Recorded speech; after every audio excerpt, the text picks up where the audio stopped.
Hi everybody, welcome to Live with Chaudhry. We're here in Milano for CPHI Milan, and it is the bioproduction hall here in Hall 3, and I'm delighted to be joined by Caroline Calmels from Saint-Gobain Life Sciences. I'm going to learn more about Saint-Gobain Life Sciences and also about their initiatives around sustainability. So first of all, bonjour Caroline, how are you?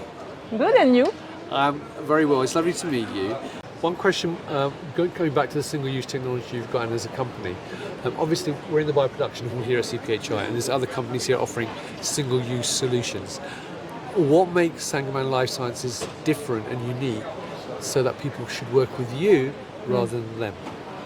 We try to foster collaboration with our customer, and what we also are willing to do is really to develop some collaboration for decarbonization and also for circular economy, but not only. So what we try to do first is to quantify the impact of our products.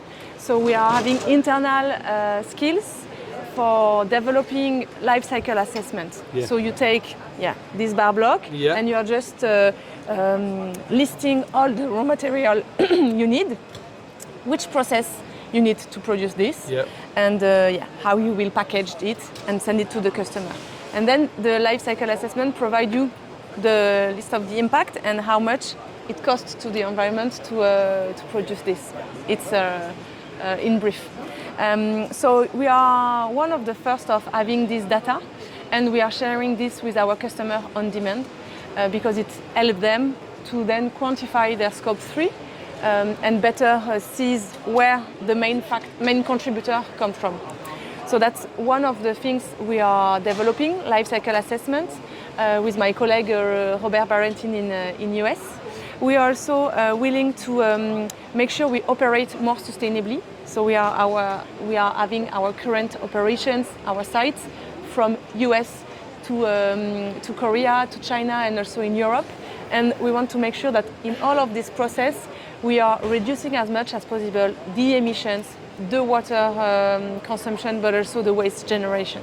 And regarding this, we are really fostering the recycling partnerships. So any scrap we are producing, we want to make sure they are recycled and not landfill or incinerated. Regarding water, we are also tracking all the wastewater consumptions, and we try to implement some closed loop wherever it's possible, and to make sure that our operation is as much as sustainable as they can. What we see in our business is that our scope 1, so the direct emission, is really low or equal to zero, because we have our processes that are electrical. And then the scope 2, depending on the country, if it's based on renewable energy, it's also very low. And what we are having mainly in US, but not only, is being supplied by renewable energies through power purchase agreements, PPA. So it's really making the scope 2 lower. And Suwa, so our Japan site, is already neutral, net zero carbon in scope 1 and 2.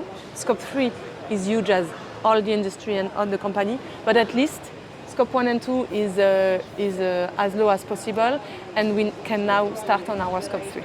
If you'd like to learn more about Saint-Gobain, and you're here at CPHI, come to Hall 3, the bioproduction hall.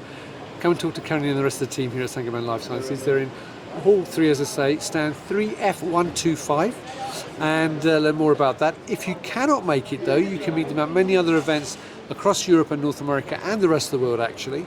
And if you can't do that, follow them on LinkedIn and go to their website. So, Caroline, it's lovely to meet you. Enjoy your time in Milan, and I hope you have a fantastic show this week. Thank you. Viewers, thank you for watching. Until